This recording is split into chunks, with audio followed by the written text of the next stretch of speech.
Hi, I'm here today with Kurt, my friend over at ServisFirst's Bank, and I wanted to introduce you to him just because he's provided a lot of value to us in our business and for our financing needs. And I also want to just ask him a few questions that most people aren't aware of, especially if you're a business owner, and how a great bank can be a huge asset to you. Thanks for coming in today. Dave. So Kurt, tell us a little bit about ServisFirst. Yeah, so we are a $22 million bank, billion-dollar bank, based out of Birmingham, Alabama, and we have about 13 branches, and we're here locally in the cigar factory, and we're a full-service bank that provides commercial services and residential services, and we have a particular focus on commercial clients, and we build a relation with them, and we do some residential stuff. Good. What does your typical client look like?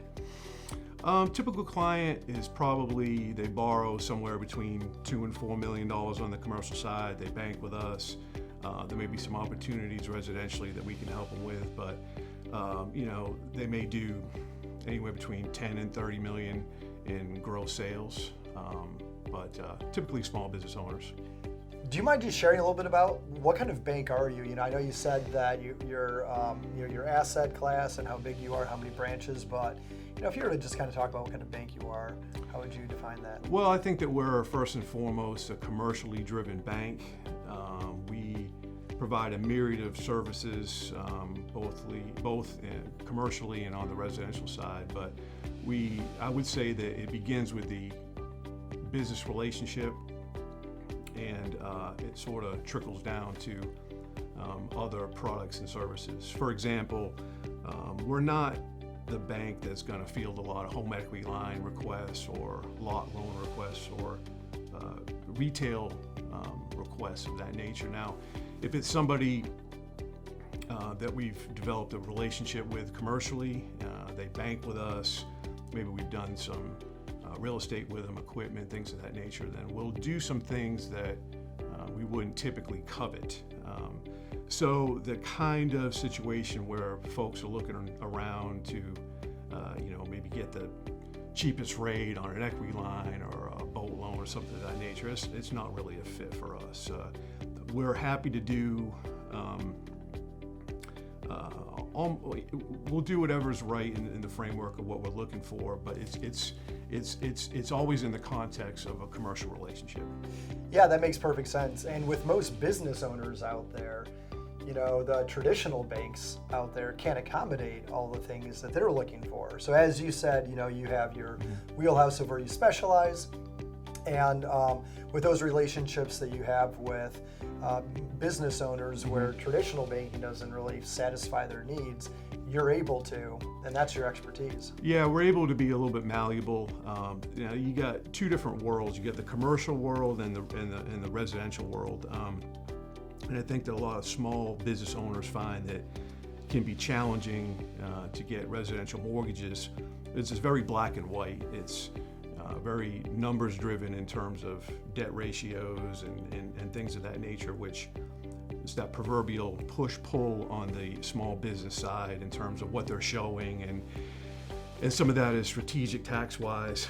But ServisFirst and other banks, but ServisFirst is pretty adept at finding homes for residential loans that we'll put in our portfolio. So in other words, any commercial loan that I do or any of the other commercial lenders do, it's on balance sheet, we don't sell it.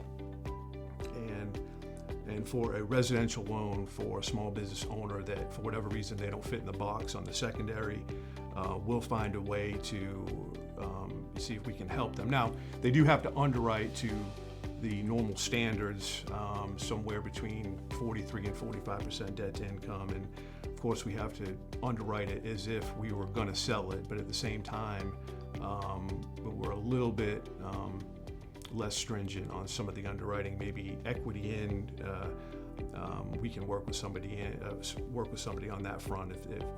If there's an exception, we may be able to find a way to do it for them. Yeah, that's great. That's amazing. I love that because there's a need out there for a lot of people that you can satisfy, and so it's great that y'all do that. Yeah.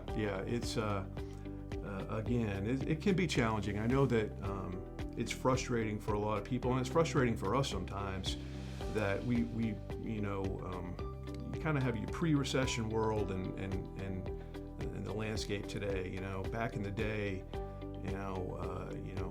credit score was the most important thing, and obviously income and assets mattered, but now it's really formulaic in terms of what you qualify for, and but at the same time, if it's not sold and we can put it on our balance sheet, we are able to get creative a little bit, and a lot of that begins with the relationship.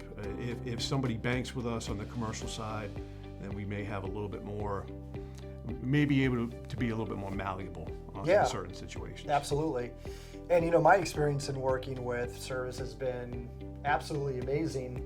We've, my family's moved over all of our banking relationships and our business relationships because we needed that. We needed somebody like you in our corner to help us with our financing needs, with investments in real estate and other things. And so the experience from the banking side of things has been second to none. It's been an amazing experience. I mean, working with you has been an amazing experience, and your team and helping us. So that's one of the big reasons I wanted to bring you in, is because I've had the opportunity to interview a lot of different banks to figure out who could help satisfy our needs. And there were a lot of people that were very willing, but y'all just seemed to be the ones that were the best fit for us. And we were at a very large bank before that, and there were some decent solutions for very small things in our lives. Mm-hmm. However, for the things that mattered the most to us, that bank couldn't satisfy it, and y'all have been there. You, Haley, and your team are pretty much out of central casting for folks that we want to bank that were willing to be amenable to moving over the relationship, and it kind of gave us an ability to get creative and do some things, and that's really the foundation for finding ways to do things. So we appreciate the opportunity. It's been good. Hey, can you talk to us a little bit about, some people are probably wondering if, going to a bank like yours, what does it look like as far as how many days does it take to close a loan? What kind of credit score are you looking for, down payment, are your rates competitive? Sure. So you get two different, like I was alluding to before, you have the commercial side and the residential side. I'm on the commercial side, but work very closely with our residential team. And it takes about 45 days to close a refinance and about 30 days for the purchase. We certainly try to keep that closed by date in mind on that contract, so that's typically not an issue. Commercially, things can take a little bit longer because folks always want to know when they can close, but there's so many variables. It's the appraisal, it's the attorney's availability, and there's just some things out of our control, but typically less than 60 days, somewhere in that 45 to 60 day window on the commercial side, a little bit faster on the residential side. And then in terms of equity in on the residential side, we have the same type products as other banks, big and small. FHA is 3.5% down, conventional is 5% down. Jumbo obviously requires more. And then on the commercial side, typically things require, typically it's 20% equity, sometimes 25 depending on the situation, but every animal's different. We try to be as competitive as we can on interest rates. That's always subject to volatility and just rates fluctuate, but we think that we're very competitive, and we try to adhere to expectations. Yeah, it's great. I can tell you, from my experience, the rates that we've received have all been very competitive. Fees have been very competitive. And as far as closings go, y'all have always closed on time and within 30 days or less, which is fantastic because most banks are not doing things that quickly. So that's been a huge benefit to us. Well, and that's a function too of we deal with a lot of quality borrowers such as yourself, and birds of a feather kind of flock together. They have good folks, usually have good attorneys that pretty adept at closing things and good to work with, and it's conducive to getting things done. So that's definitely a component of it, because it certainly takes a village to get things done. But I think that it's important to not only provide good service, but at an equitable rate and fee that makes sense for everybody. Yeah, so how do you help people that have equipment or any other kind of financing needs? Yeah, we love that space. We love the owner-operator space primarily because they always have a need. You know, a good company is always going to need a new front-end loader, a new piece of equipment, or whatever the case may be. You know, we'll work with people in different situations. We occasionally will do 100% financing, but we typically like to have something down. It just depends. It depends. If we do get a little bit aggressive on the equity component, then we have it on a really tight amortization schedule. So if we do 100%, it would be probably a 3-year am. If we had them put down 10%, maybe be a 5-year am or something. It just depends on what the issue there is. What's the useful life of the piece of equipment that, you know, typically I tell folks, hey, ask your CPA what the depreciation schedule is going to be, and we try to match up. And instead of, you know, and that gets a little tricky sometimes because sometimes borrowers or prospective borrowers kind of have something in their head that they want. We don't always reverse engineer what they want. We kind of tell them, hey, well, this is probably the most prudent thing to do, and they either accept it or they don't. But typically, I think folks find that value add to be of service to them, and a lot of times they'll listen because they know that we're trying to help them, and that's what it's always about. It's always about the people and trying to do what's best for them, even if they don't always know it. Whether you're talking about real estate, equipment, any kind of financing, I think that the most important thing is to have an open dialogue with your borrower, and, you know, don't be afraid to tell them if maybe what they're, you know, maybe they need to think about what they're doing in maybe in a slightly different way, or how about this option or that option. So it's always good to have dialogue, but in the framework of what's best for not only the bank but for themselves.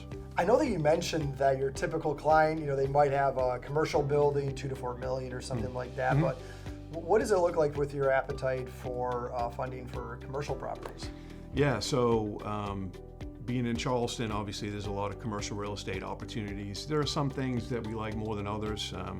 If it's a service company and it's an owner-occupant situation, we love that. Any professional, really, from any walk of life, but certainly something in the medical arena, lawyer, doctor, things of that nature. That's pretty much a layup, and every bank wants that. But we are interested in a host of commercial real estate. The stuff that I guess that we don't like, we don't typically go after a lot of hotels and strip centers and things of that nature, but we like storage facilities. We like income-producing properties. The most important thing outside of the normal things like loan-to-value and fully underwriting the applicant is matching it up with a lease. I mean, we like credit tenants or quasi-credit tenants that have 5, 7, 10-year leases, something kind of ironclad. But we don't typically love, all things being equal, is kind of the nebulous short-term rental type situations. We'll do them, and we've done them, and it just depends on who it is, what it is. But in broad terms, we like something with a little bit more, definitive payment stream. There too is typically at least 20% equity. We usually on a 20-year amortization or tighter. We don't typically like 25s unless it's either a lot of equity up front or we can address that in the AM schedule. But and typically they're on typically 5 or 7 year balloons depending on what it is. And we're pretty adept at doing construction and renovation as well. We got one guy that works with us by the name of Steve Humphreys, who's probably the best construction and renovation lender in town. If somebody is new to the bank and they're just looking for somebody to help them with that kind of project, if I or someone else doesn't have a relationship with them already, he usually takes control of that opportunity. So we like a bunch of different things. It's really, if we have a good solid borrower and they're a good underwrite and they want to bank with us, there's really not much that we won't look at outside of like I said, hotels and things of that nature. We will look at a hotel in certain situations, like if they're USDA backed, but that's not really our bread and butter. Yeah, I hear you.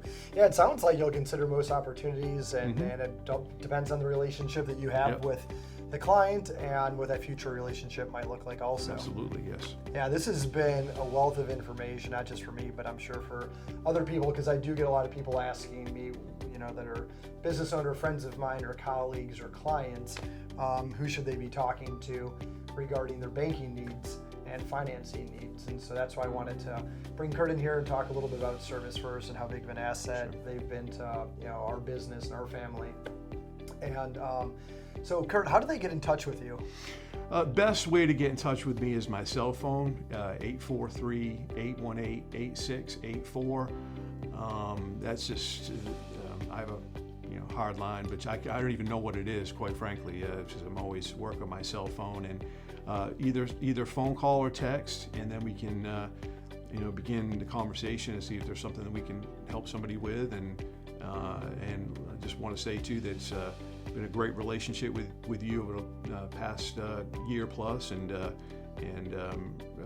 really an ideal client, and hope to collaborate with you on more projects and whatever else may be in store. Yeah, we're excited about it, and communicating with you has been super easy. You always respond to emails immediately and always texting back and forth right away. So it's been great. I really appreciate you coming in today and taking time out of your schedule just to share with everybody else. Enjoyed being here.